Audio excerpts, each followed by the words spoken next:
Good morning folks, 21st Century Caveman here. Hope everybody's safe, hope everybody's well. So today's video then will conclude the mini-series on how to build a cheap solid patio on a tiny budget. So in this video I'm going to look at three different scenarios. The first will be what it actually costs me to build this patio using some recycled materials. The second scenario will be the actual DIY cost of building a patio like this, if you have to buy all the materials yourself.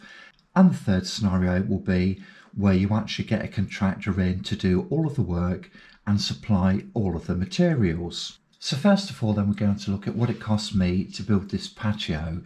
So I did of course use some recycled materials, namely all of the paving slabs, all of the timber. I used existing screws which are paid for themselves yonks ago.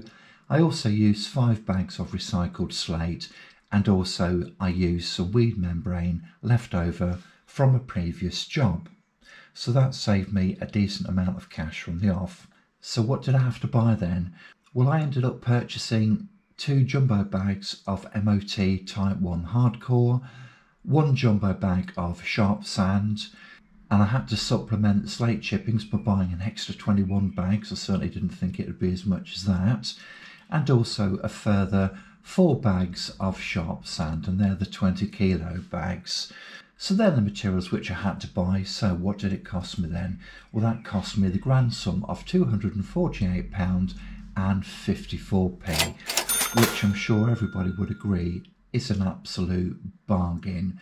And this just shows the benefit really of being sensible, not chucking away stuff if you may need it for a future job, or even if you've got some decent materials lying around, just keep them just in case you need them.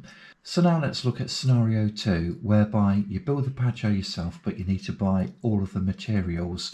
So the easiest way to calculate the cost involved is to go onto a website such as Wix, which I've done here, where you can buy everything from the same store in one hit, which may incidentally not be the cheapest way of doing it, but it's basically a one-stop shop. You can buy everything from the same place, you can get everything delivered on the same order, and you know, it's an easy way to illustrate the cost of doing a job like this yourself.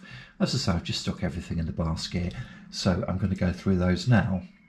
So first of all then, we've got some timber joists here, and they're the materials you would need in order to keep everything together.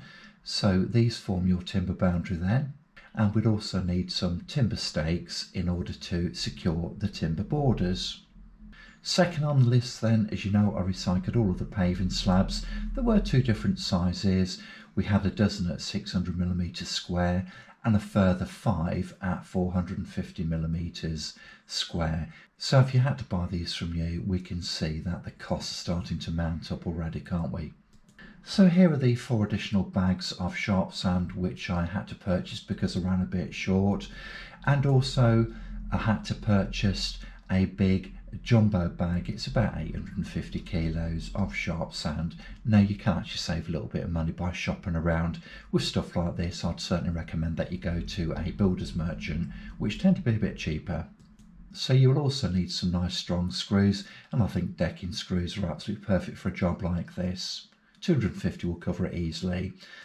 And then of course you would need some weed-proof membrane to stop the weeds coming up. There's nothing worse than spending so much time and effort doing a job like this, only to find that in a few weeks' time you get weeds coming up. It's such a ball ache having to weed stuff like this. And of course, let's not forget the plum slate chippings.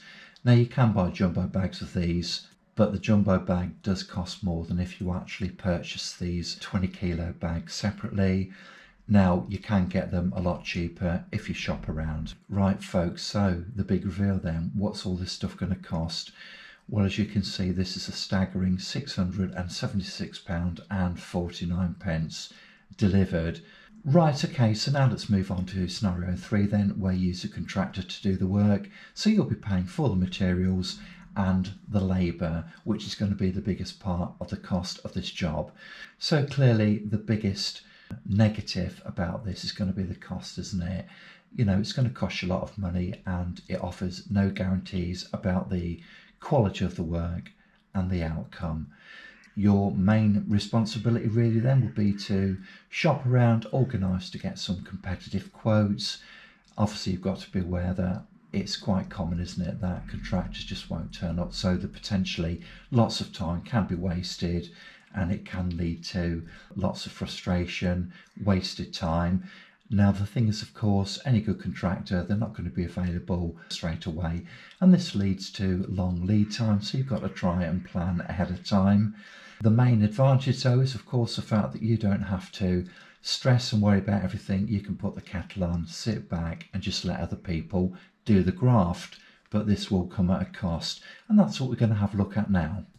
So the materials are going to cost the same as in scenario 2, aren't they? We're just going to round it down to a nice round figure, £676. That's going to be the cost of the materials. It's fair to say that contractors probably will get a trade discount from their suppliers, which clearly they're not going to pass on to you. That's going to be built into their profit margin, isn't it? So the biggie here then is going to be the cost of the labour, isn't it? And I reckon 2 good contractors working over 3 days can cover this job. So if you look on the basis that each one of those blokes, it's going to be £200 a day. So for 2 men, £400 times 3 days, 1,200 quid. So this job then is going to cost you round about £1,876. So if you go to somewhere like London, then you're not going to get any change out of 2.5 to 3 grand, because the rates are so much higher. So in the last slide then, I'm just going to have a look at the cost savings. I may be doing this job myself and recycling some of the materials. So I made a saving of £1,567.46. So that money has stayed in my pocket rather than going into somebody else's. I for one think this is an absolute bargain, and hopefully will be an incentive for some of you guys and gals out there to consider doing this sort of work yourself. Anyway, so I'm going to wrap this video up now. Thank you very much indeed for joining me for another video. Please like the video if you found it beneficial, please subscribe, and please share this video widely with your friends and your family. Thank you very much indeed again. Bye bye.